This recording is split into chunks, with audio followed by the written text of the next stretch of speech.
I like to subscribe, do all that. You already know what time it is. It's Netflix time. This series is called High Score. About 6 episodes, 45 minutes apiece. Episode 1 is called Boom and Bust. Spoiler alert, let's just get it. Here we got a guy by the name of Tomohiro Mishikato. He once had a dream about aliens. He thought to himself, aliens to him look like octopuses. That type of thinking led him to create one of the greatest games, most iconic games in history. Motherfucking Space Invaders. He was thinking about soldiers, and he thought to himself, like, soldiers shouldn't be shot, it should be aliens. Around that time, Star Wars was coming out. He had everything written down in sketches. He had the aliens, how he wanted them to blow up, the programming, the concept, it was all just fucking amazing. I feel like a kid again right now. Just look at that. Space Invaders. Then we get to this lady by the name of Rebecca, who she says had a sex change, used to be a man. Her deal is that she went to one of the first tournaments back in 1980. It was a Space Invaders tournament. Nowadays, you got gamers holding these worldwide tournaments, jam-packed, everything. But back then, everybody was playing games at the mall. They called them arcades. Now, how could you hold a tournament with a game like this? Because it was all about getting that high score. Did you know that Tomohiro never got past level 2? That's right, the creator of Space Invaders never got past level 2. My fucking head is blown by this shit.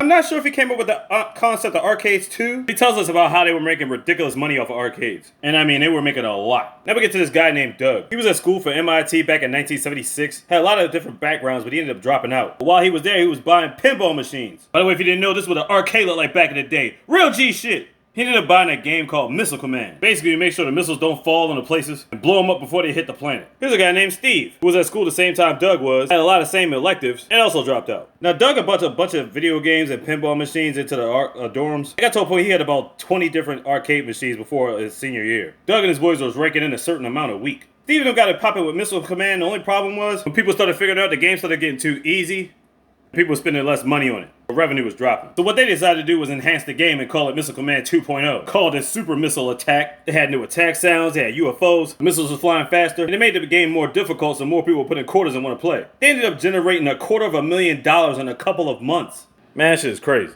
Steve was supposed to graduate that spring. He was like, fuck that. You better get this cheese. So basically, they was trying to enhance more games. So what did they decide to focus on? One of the biggest selling games out there, Space Invaders. Then we get to this guy by the name of Turu, just hopping in for a pizza slice. He was taking a slice of pizza out, and this gave him the inspiration and the concept of coming up with another all-time classic, Pac-Man. Yes, that's how he came up with it.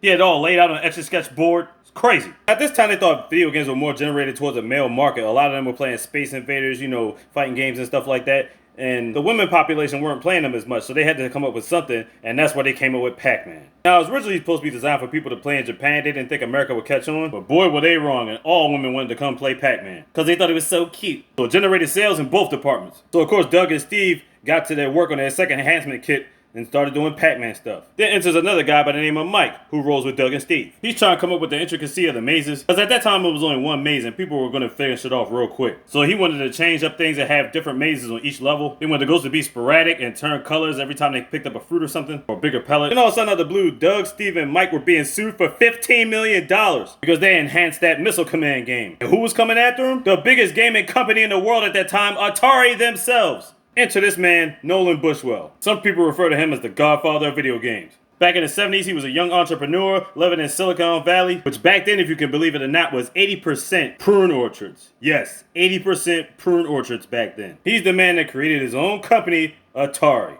Learning so much about my childhood today, shit is insane. Said back then people could just come in, work for him, work all day, work all night if you want to, do whatever you want. Come dressed in t-shirts and jeans, doesn't matter. And Atari made a ridiculous amount of money back then. I mean a lot. Over time, Bushwick ended up selling Atari to Warner Communications. 2 years after they took over, he was out, and Doug, Mike, and Steve took over. Now, how the hell did this happen? So the thing is, they were still being sued for $15 million, you know, $5 million a piece. But because they were so good at what they were doing, they didn't want anybody else copying doing the same shit or trying to figure it out. So instead of suing them for copyright, they asked them to hire them. The only thing is they can only do it for their company, and it's under top secret. The rest of the world just knew they dropped the lawsuit, but they didn't know why. Holy shit, that baffled my mind. So at this point, they gave him a Pac-Man kit, but they didn't know how they could sell it because they didn't know if they could get licensing for the original Pac-Man. And nobody wanted to go against them. They had Atari in their pockets. So what did they decide to do? They couldn't do enhancements to the original Pac-Man, so they decided to make a Pac-Man 2.0. That type of thinking gave us Mrs. Pac-Man. The fuck? My mind's been blown once again. Then we talk about Rebecca again. She handled herself good in the Space Invaders tournament, so they flew her out to New York, and she was one of 5 other competitors in this Pac-Man tournament.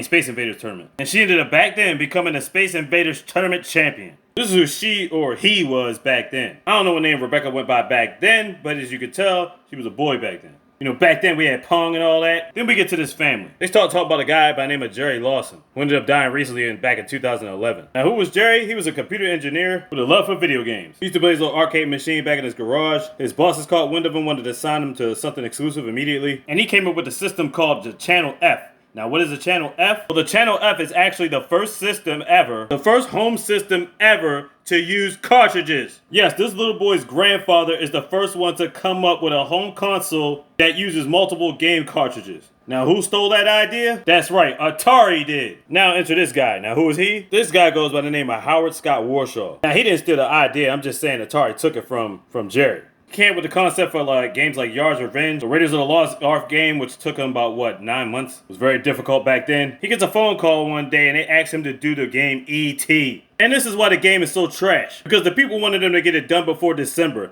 Basically, he only had 5 weeks. But he panics because he's actually getting a call from Steven Spielberg to see if he can get it done. Scared to say no, he says he'll do it. Then he met up with Steven Spielberg himself. He gave him the concept for his idea, and Steven Spielberg says he wants it to look like a Pac-Man game. Thinking to himself, why the fuck would I want to repackage a Pac-Man game? And even that took way longer than 5 weeks to do. But he agrees to it, thinking to himself, how the fuck am I going to pull this off in 5 weeks? Somehow he ended up doing it, gave Steven Spielberg the game, put it into production for about 4 or 5 million copies, and it was so fucking trash it flopped immediately. Not only did it flop immediately, but the people at Atari themselves started making mediocre games after that. And this is where the craze went downhill for Atari. But then something else was on its way and it's coming real soon. What is it? And that's the end of episode 1 for you. But I got a good idea what it is. It just takes me back to my childhood. It's so fucking great.